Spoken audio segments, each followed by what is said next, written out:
I do believe I'm recording. Let me fidget around here and get some wood ready for our little gathering, our little get-together, our little hootenanny, our little band of miscreants.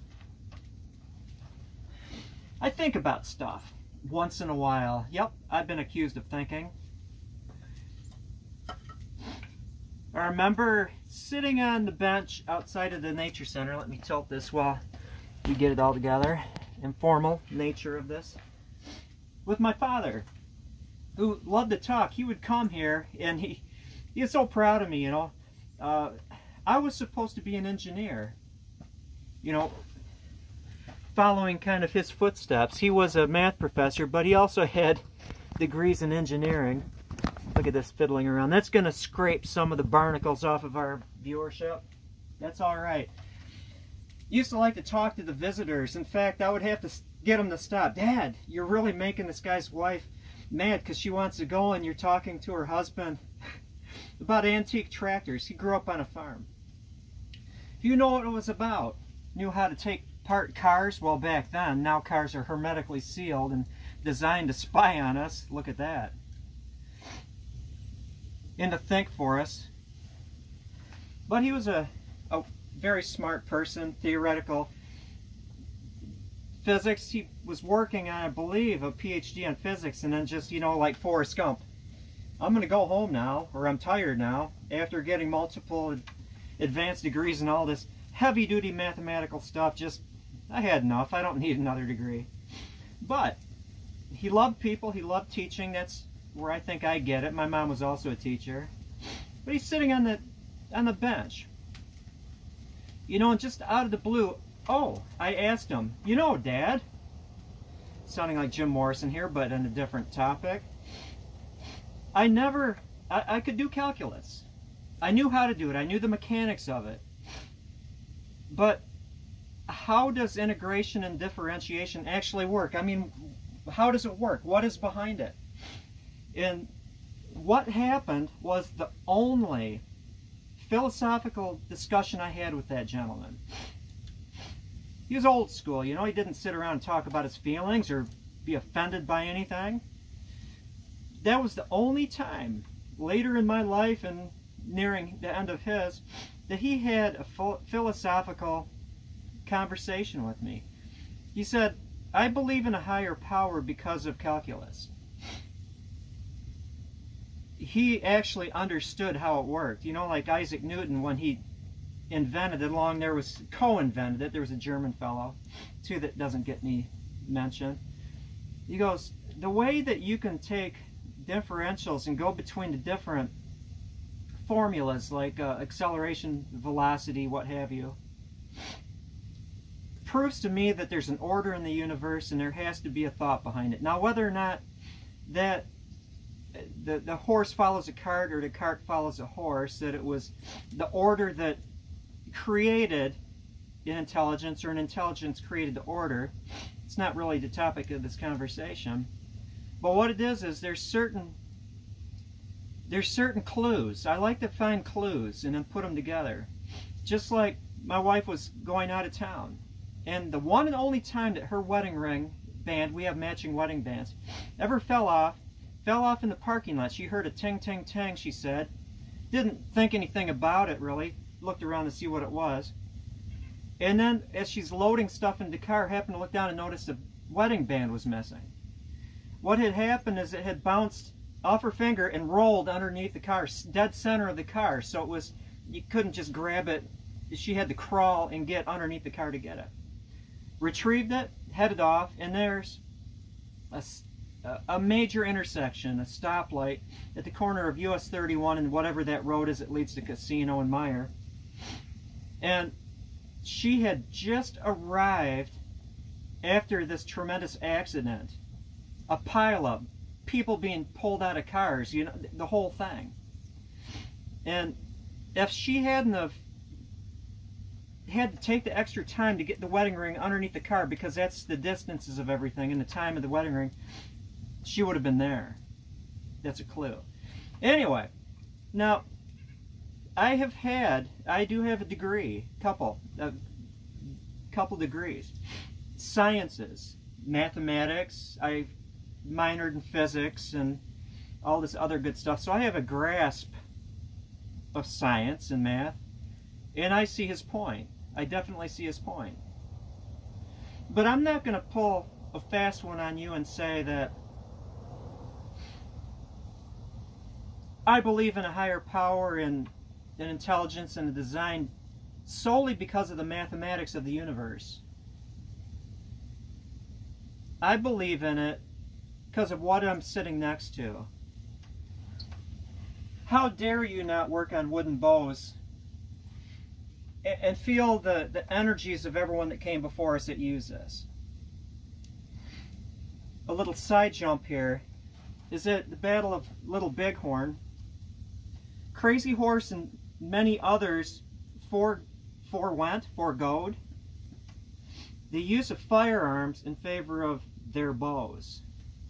That's what these things mean. This is the connection to us. You know, you may or may not be for hunting. Maybe you just tune into me for whatever reason. But for those of you who have ever made or drawn down or eaten an animal, hopefully someday in your bow making career, hopefully someday, if you have never made a wooden bow, just a wooden bow, you know, I'm not gonna, nothing against traditional bow makers and hunters, but if you have never made a bow out of a piece of wood, made your arrows and taken an animal, butchered that animal, looked into the animal's eyes as they were dying, which is not, yeah, you know, I like Ted Nugent. If you don't like Ted Nugent, you're no friend of mine, but I don't really share his views on certain points. But if you have never taken an animal and eaten an animal from your own hands, from start to finish, you're missing something. That should be your goal. You know, not for the killing's sake. Killing isn't something that I've ever enjoyed. I've always felt sadness, really sadness, when I've shot a deer with an arrow. Fortunately, when I've taken them with firearms, boom, it's like turning off a light switch, because I don't aim for the heart and lungs. I go for the spine right behind the skull. It's like turning them off with a light switch. But to me, it's important, I've said this before, it's important that you understand the gravity of what you're doing. You are taking a life of a sentient being and using it for your own life. Bows, to me, are indeed secret objects, and I understand totally why the Lakota and Dakota and the Nakota, they didn't call them bows, they didn't call them weapons, they called them gifts. These are gifts. Origin stories are important. We need to get back, get the hell away from just internet, you know? Alexis, I think you're a fool if you have an Alexis in your house. You know, being careful of this monster, this gallium that we created. You know, be careful on what you search for, even though it might be out of curiosity. Be careful of what you say in comments on videos. I've gone so far as I'm going to lower my footprint as much as possible. Lessen the chance that those hunters are going to see me in way of tracks and blood in the snow. In fact, I'm going to stop walking through the snow. You get my drift. But origin stories are important, and I suppose the internet has some purpose in this, because you can find them on this on the internet, and also books. Simon Otto, my friend, wrote quite a few books. Ottawa, Odawa, Chippewa, Ojibwe, half and half. Half Turtle Clan, I believe, and half Rabbit Clan. It could be Bear Clan on the Ojibwe side, I'm not too sure. But the origin stories of the bow fascinate me. One is, and this is from the East, and I am violating a prime rule here because I don't remember the tribal name. When you tell a native story, you need to give credit, give thanks to that tribe for their story. When you tell it, I should say this is a Huron story, or this is a Tuscarora story, or this is, you know, a Muscootan story, or Lakota story. I apologize to the tribe. I certainly do, because I don't remember the name of it. It was an eastern tribe. It could absolutely be Huron. But this story goes that a long time ago there was a village of people, human beings. If you look up the definition of the names, whether it's Arapaho or Cheyenne or, you know, Illinois or any of the tribes, their true names mean the people. They're the people, the First Nations, but the people. Is that the people, this is before bows, they would hunt with lances or darts or whatever, javelins, whatever you want to say, a device that was thrown. Perhaps they had a dart thrower along with it, but that's not important to the story. What was important to the story, it predates bows. Well, there was a time when there was a massive bear that would encircle the village, kill all the game, and go after the people that were hunting for game. They were basically under siege. They were being starved out. If you walked to the edge of the village, you'd see tracks of this massive bear circling it, just watching them, you know, in the darkness. Well, you can't live like that. You can worry about being killed by whatever. But at that point where you're going to just stay in your village and cower and not risk death to get what you need, you know, you're done. You're done for. That's just the way the world works. So they had a council meeting and they asked, are there any volunteers to go out and kill this bear? Because it would be more possible, lesser footprint, more chance of sneaking up on the bear. Is there any one person that is willing to go out and kill this bear to allow us to go back to our normal lives? You have to have somebody that's willing to stand up and risk death, or you're just going to die in your beds. The hunter stood forth and said, I shall get this bear. And so he struck off with his throwing conveyances. And it was at first hard to figure out where the bear had gone because of just the circle upon circle and circle of tracks outside. But he was a cagey fella. He was skilled, and that's where it is. He didn't have high technology, but he had his skillages. He determined the path that the bear had taken in his last getaway from the camp. He followed him. He followed him long way, until he reached this tangle of grapevines and ash trees. And this was so tangly that you could barely see in front of you. It was a thicket. Well, he was following the footprints of the bear where he pushed aside the grapevines and the ash saplings, and he came upon the bear. The bear was sleeping, but when the hunter approached closely, the bear woke up and stood up, and this was bear the size of a teepee. It was huge. It was really nothing he could do. And when that bear stood up and took a swipe at him, the hunter backed up, and he backed up, and he backed up. I can use this. And as he's backing up, the butt of his dart, his javelin, caught a grapevine that was hooked onto an ash sapling, and he backed up, and he backed up, and he lost the grip of it, and the dart went speeding towards the bear. Well, he turned around and started running, and he noticed, though, that the bear wasn't chasing him.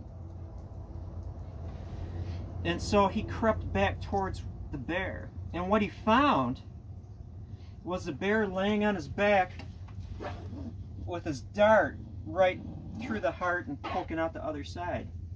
He didn't know what to think, but he surveyed the situation and saw what was going on. It was like, holy cow. And so he pulled his dart out from the bear and did the same thing. Grapevine, the same grapevine on an ash tree, and he yanked it back and let go, and went shooting. And two things came of this. The tribe, or the group, it wasn't just, it was a band, it was a village, specific little village. They didn't have to worry about that bear anymore, business as usual. But the gift of that bear, because there's can be positives from negatives, that whole situation, from what he described to his fellow band members, and then doing a little experimenting, so he came up with a bow. All they had to do was shorten that dart a little bit and control that scheme of the ash tree and the grapevine by making a smaller ash tree and a thinner thinner grapevine string. And that's where bows came from. A good story. Is it absolutely true? Perhaps not. Perhaps some derivation of it. Perhaps some child taking the dart and yanking it back just for the fun of it. It reminds me of this thing, kids program. We came up with a craft, and I thought, I'm about to sneeze. What about mouth bows? It's a bow, small bow with a string on it. You put it against your teeth and you play it like a jaw harp. And I go out, and my daughter, who worked there at the time, and I think it was, I forget who it was, another employee, they had taken their mouth bows and got little sticks and were shooting them over the Norway spruce tree. These little mouth bows were able to throw these things a great distance. And so, obviously, this was the morning of the kids program. We had to find a new craft project. Interesting side bit. What about smudge sticks? I'm just free thoughting here.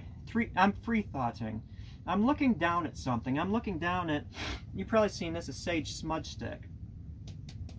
But what about the origin of being able to carry your fire with you? You don't have to sit there and work hard with a hand drill or a bow drill to create another fire. What if you had a smudge stick such as this?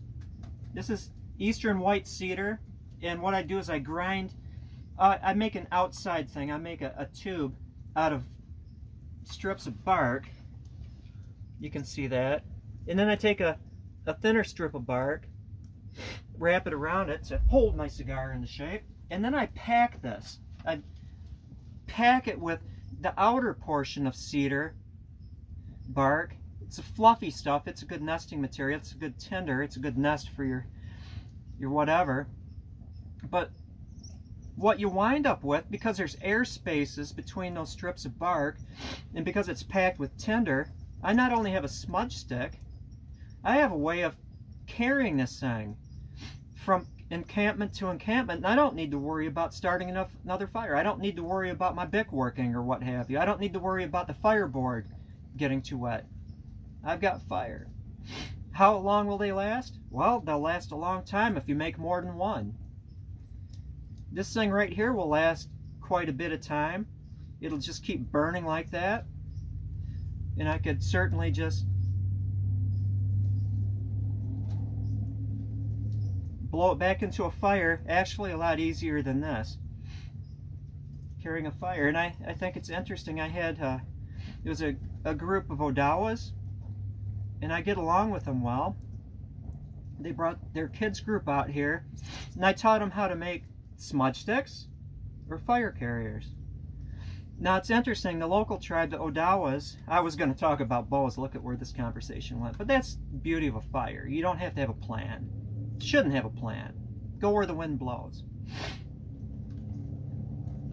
So they came out here and I showed them how to do this, and then they taught me that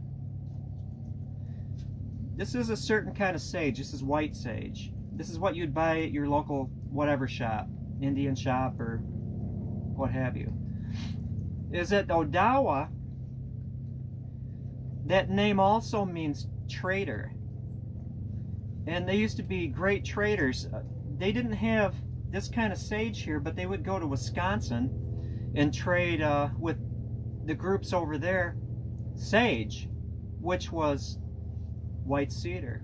Or they went to the farther west, rather. I'm getting this all confused, but the point being is that sage is a meaning name. Like ash could have been called bow tree. See where I'm going with this? This serves the same function as sage. You can purify with the white cedar. You can do everything you need to with the white cedar as a sage. It's called sage in some circles. Sage is a meaning and not a species. Well, maybe we should talk about bows. I actually don't want that to burn off forever, so I'm gonna ground it right there. Now, couple questions regarding this thing, this creature. Let me untie this and release the door.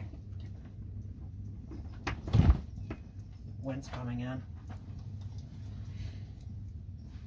Is that the tillering process is kind of, when you're doing one of these things, there is no, this is the step for tillering. I do this, then I tiller it. It's tillering throughout the process of this. You should always know where you are. You should always, before you begin tillering, you should know how stiff things are. You know, in the broadest sense, in a real sense, that is also tillering. And so, I tiller it, then I round it. And tillering doesn't mean getting it to 28 inches of draw. It means just bending, really. I want to see where it's balanced, where it's bending a little bit. Then I round it. And yes, pagan pride, I do constant taper through here. This is the important stuff right in here. Even though I have that 10-inch diameter flowing through there, it's going to change.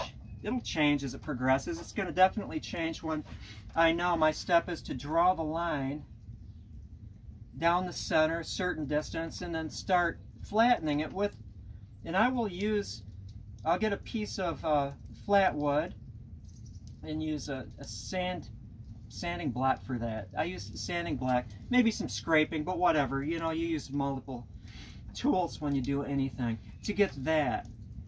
I need to say though that even if I'm working on a stave made bow, my use of this thing I feel is extremely important. When I'm doing this, the use of this thing is absolutely important. Don't make a bow without one of these things. Seriously, you can of course, but never am I going to make a bow without using this, probably again. I can open it way up and I can scribe a line. Say I have a snaky bow and I've got this line right here. Well, depending on knots and whatever, if it's a clean snaky bow, I can just take this thing, widen it up, and then get like my width, and it'll change again. You know, it's, you do this, then you do this, then you go back, and then you go back and forth. But this serves a variety of purposes. It definitely is great. Mark it off to 3/4 of an inch and get your rough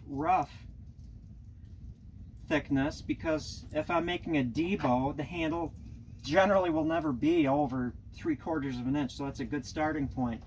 Mark it 3/4 of an inch. I've got my handle where that is, you know, according to the back. If you just peel the bark off a tree and that's the back, and then I'll get it down to a 1/2 inch. 1/2 inch is thicker than it will be through here, but mark the 1/2 inch, and then I'll make that even thinner and mark it for the tip because it's a taper. And then I'm looking at my 3 lines here, and then I'll shape it on the back, scraping, rasping, sanding, whatever, to make sure that I don't have steps, that it all kind of grades through. And if you get that down 3/4 to 1/2 to thinner than 1/2, and you work to your lines, because you also did it this way for just like a absolute rectangular section bow, you're going to have a tillered bow. It's going to be very, very close. It's going to be very, very close. And then of course you can just, you know, narrow your tips down there, narrow your handle a little bit if you want, whatever. But using this carefully, you can make a bow start to finish without ever putting it on a tillering tree, without ever putting a string to it, if you're good at following lines. Good at following lines. Now you may say that this takes all the skill out of it, but trust me, being able to see, oh, it's a little thicker here than here. I don't have a good gradation from this to this to this. You know, it doesn't automatically do it. It's not a CNC machine. You still have to use your eyes. You have to get good at seeing distance or thicknesses and widths, and that then will train your eye to do that without one of those things. I can do it with or without, but it takes experience. It takes learning, and it takes knowing the origin story of that bow, giving credit. Thank you for that bow. That is all. You know, we have a compulsion, hopefully, to make our neat stuff that has meaning to us. Whether or not this stuff was given to us from the great beyond, In a matter of speaking, it is, because it was given to us from this, from us. And we came from somewhere, you know, whether or not his name is Bob or what have you. Some things to think about. Have a good one. Thank you for watching. I'm going to just keep on going. I'm going to draw my lines on there now, and I'm going to work it down for a nice sharp ridge. And Taylor will be one step closer to receiving his bow.